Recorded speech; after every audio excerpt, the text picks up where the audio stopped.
How's it going, hikers? Dave here with Off Grid. I'm into backpacking, hiking, camping, and gear. And if you like those things too, please consider subscribing to the channel down below.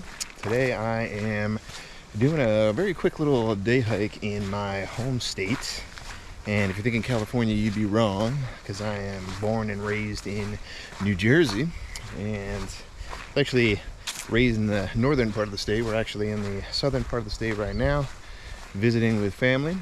And in what's known as the Pine Barren section of more of like along the coast of the southern portion of New Jersey. I'm in a town called Brookville, and the weather really isn't that bad at all today. This is late March in 2022 here, and caught a break with the weather. It's only like low 60s right now, which is kind of perfect for hiking. And it's been rainy for the last couple days, and I think it's going to rain tomorrow too. So I figured while I caught a break in the weather here, I might as well just jump on out and hop on a quick day hike. The trail that I'm on today, I think it's called the Estlow Green Trail. Ooh, I like this part right here. Swing around to the other side. This is Oyster Creek.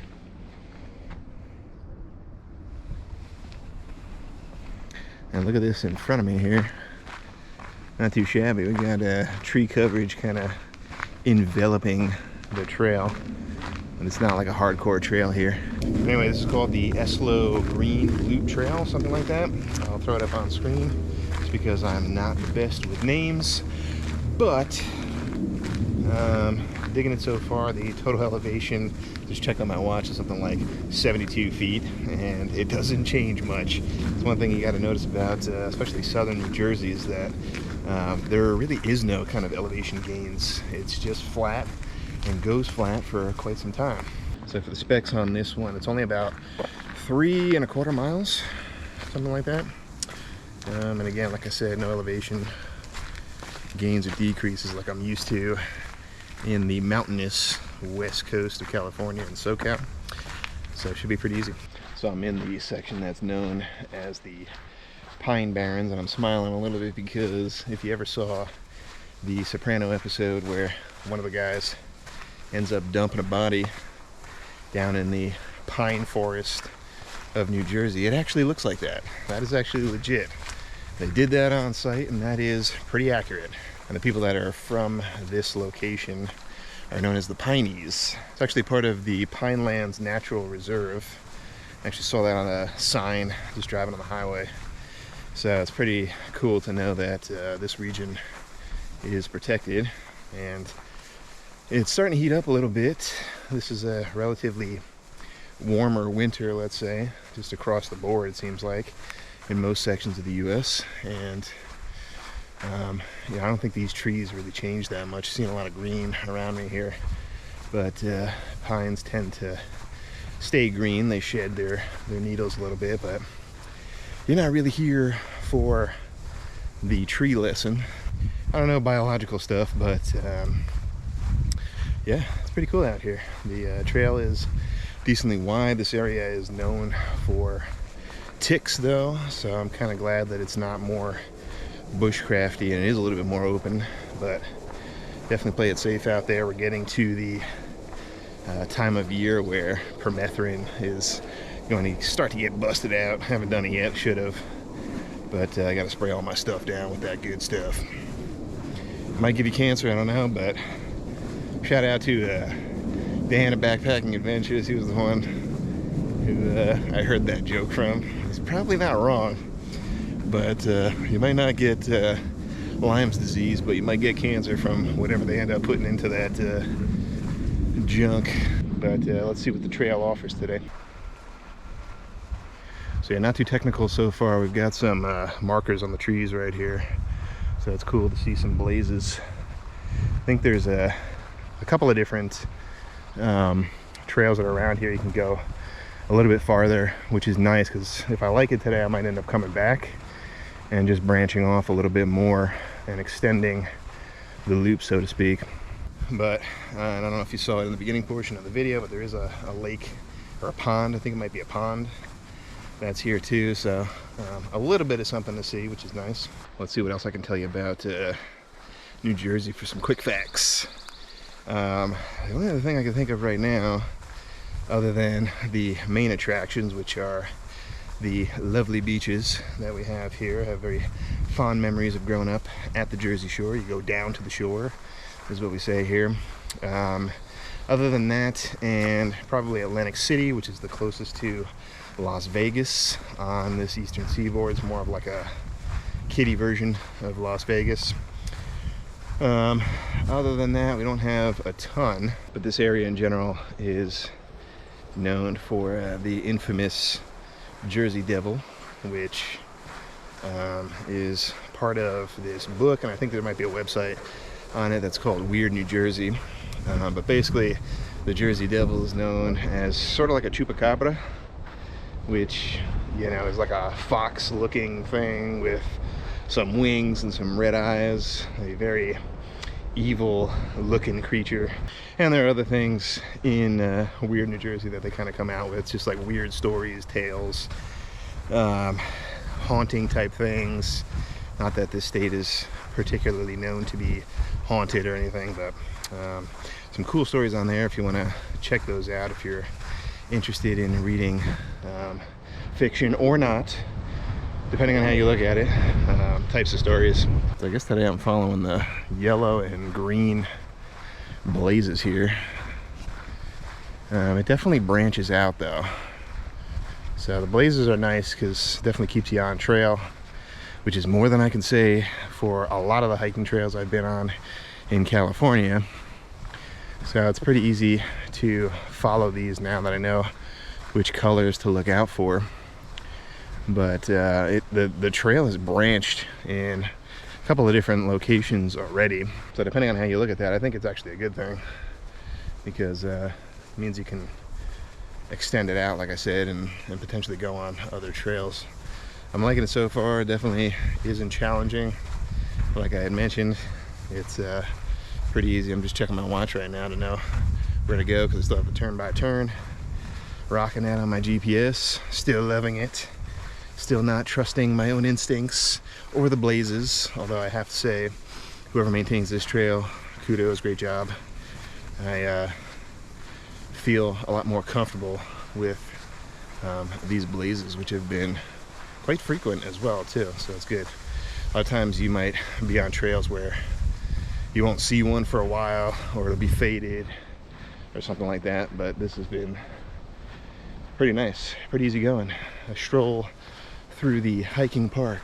The only other thing, I'll stop for a second here, is what I have that's new for you guys, or what I'm sporting that's new as far as gear goes. And I think the only thing that I haven't taken out before would probably be my new day pack. Now we can see that around there. See if I can get you around to the booty shot there. And then around to the crotch shot. But yeah, I did a first look at this guy, which may or may not be coming out before this one. It might not. So if not, then you saw a sneak peek of it right here. This is the Mountain Smith 9-liter lumbar pack. I definitely mentioned it before on the channel as far as, like, you know, what new gear I have for 2022, and the fact that I ditched my Osprey Talon 6 for this one. But I'm not going to really dive into it too much on this one. And then of course I am still rocking the Cascade Mountain Tech monopod, which is what I'm shooting on right now. And on my last day hike video that I released, I was like, I can't show you because I'm shooting on it, but I actually can, because I have an attachment right here with my camera that I've got the GoPro mounted on. So let me show you that right now. Twist you off.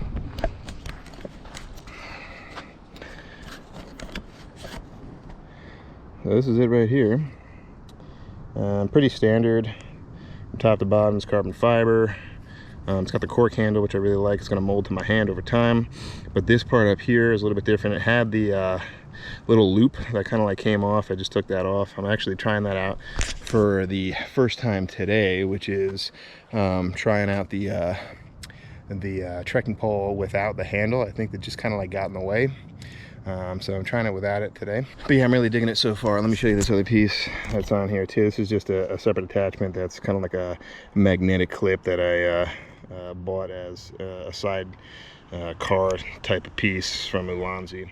But I'm really digging it so far. There's definitely a little bit of a gap in between here for the camera, but that's really for us camera nerds. Let's get back to our regular scheduled program, the hike. So as I expected, not much in regards to not only elevation change, but also just scenery in general. A lot of pine lands, a lot of just like smaller trees that are interspersed. They do a lot of controlled burning in this area. That's probably in one of the front shots there if you freeze framed it to try and keep up on it a little bit more. I know it's harder to do where I come from just because of how dry it is, but they do a good job here in my home state at preserving the natural pineland reserve. But I really dig how easy it is to just kind of like get out. No matter where you are in any one of the states, just get out there, get on trail, and reap the benefits of being outside.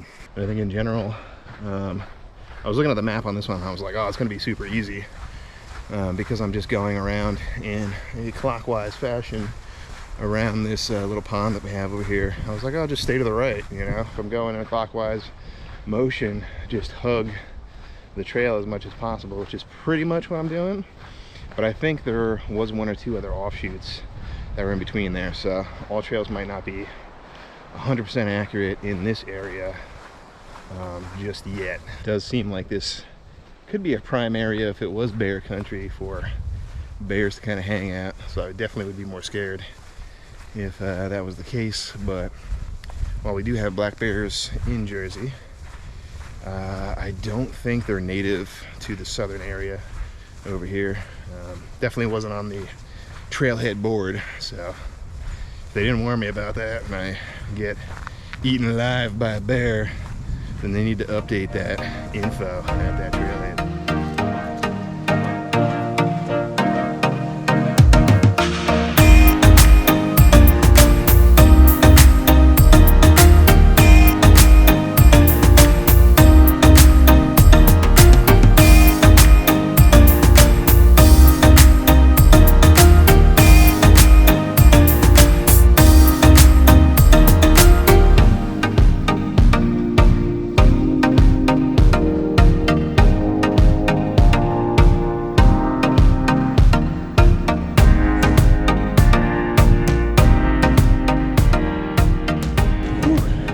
Marshy sections here. I think it's because of the rain that kind of blew through, but almost feels swamp-like.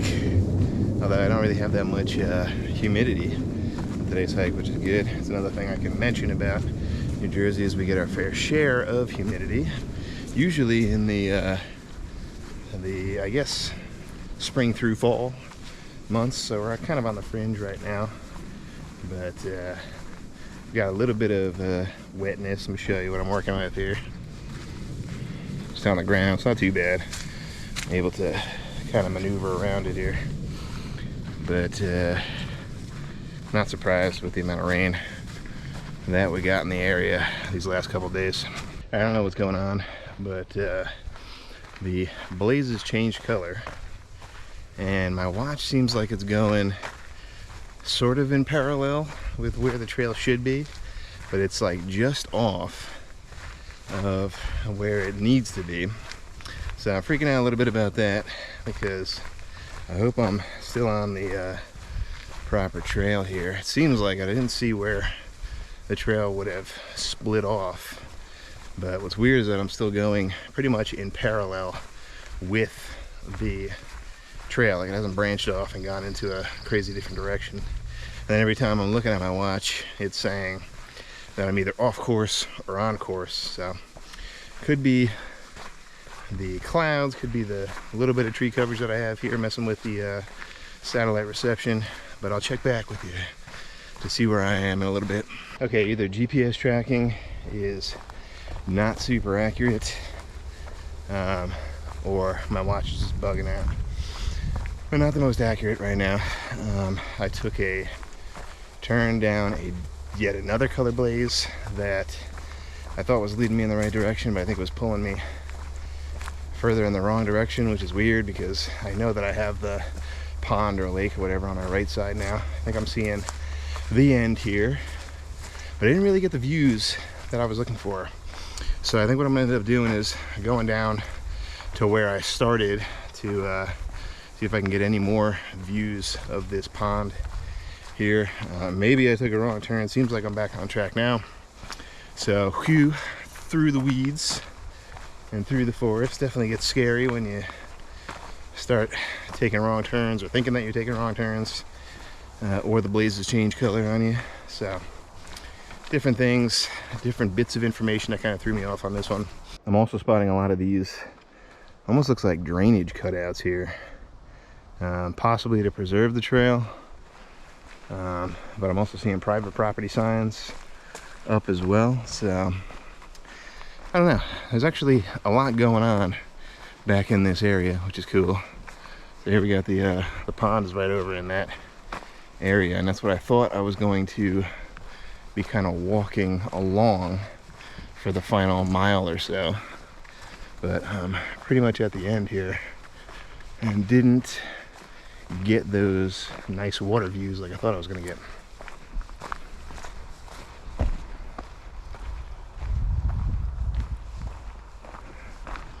See if we can swing around to the right here a little bit and show you guys a little bit of the pond here.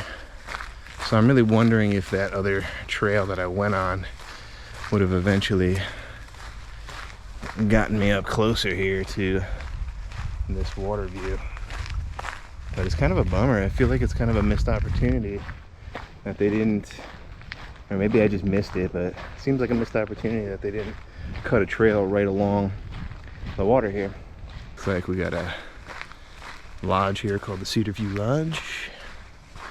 Looks cool. It's got a big propane tank, so somebody must be staying there. Ooh, looks like a beaver kind of ran across there.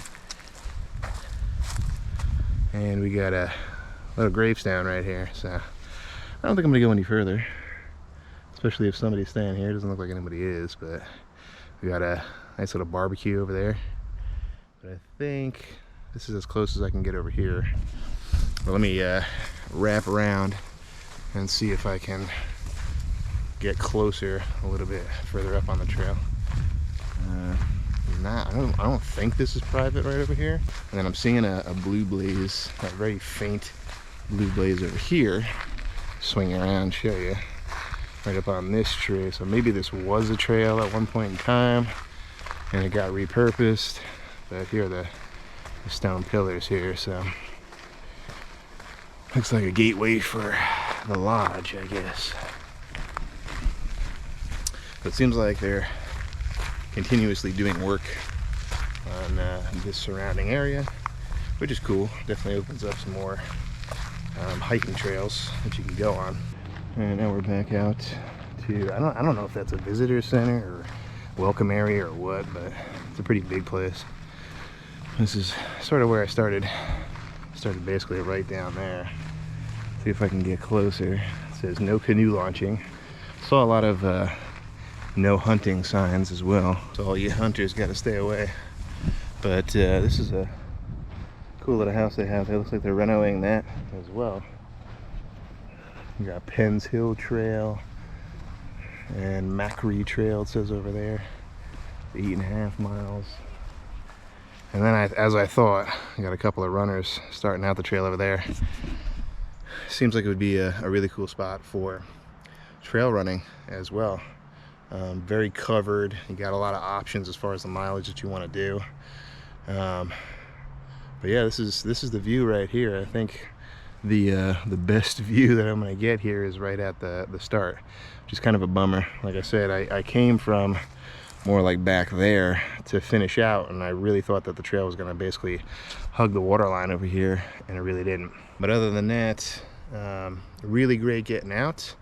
Had a really fun time exploring the southern portion of the state, which I haven't done yet. I haven't really done any kind of hikes down in the southern portion of the home state, so it's really cool to get out. If you're coming to this area, definitely do your research and load up maps, print out maps, have a backup on your phone. If you have a watch, do the watch, because even like the start of the trailhead wasn't super easy to find. I guess you get the main house right here that you can kind of just follow along with. It's coming out looking pretty nice. Pretty nice. Very nice. I basically came through like right over here, which, let me show you, isn't really like a formal start. So the parking lot's right over there where I'm picking up the car, and that's where I'm walking to right now. So takeaways on this one: lots of different trails to explore. They've got like picnic benches here at the start, ample parking, which is always nice. And I'm here on a Friday afternoon, not that many people. Bet you it gets a little bit more crowded on the weekends, but pretty secluded, pretty nice, pretty quiet. You definitely get out and feel like you're out in nature, and not a lot of road noise. I think there's a couple roads that are sort of near it, but not directly on it, so you don't really hear it at all. That's going to do it for me on this one, guys. Thanks so much for watching. If you like what you saw, please give me that thumbs up button, and again, consider subscribing down below if you haven't already, and also think about hitting that bell notification so that you can be aware every single time I post a new video. But that's it for this one, guys. Thanks so much for watching. And again, remember, if you're heading off grid, make sure you do your research and you make it a safe one. I'll see you on the next one. That's for the thumbnail. You got to do it all for the thumbnail and the gram.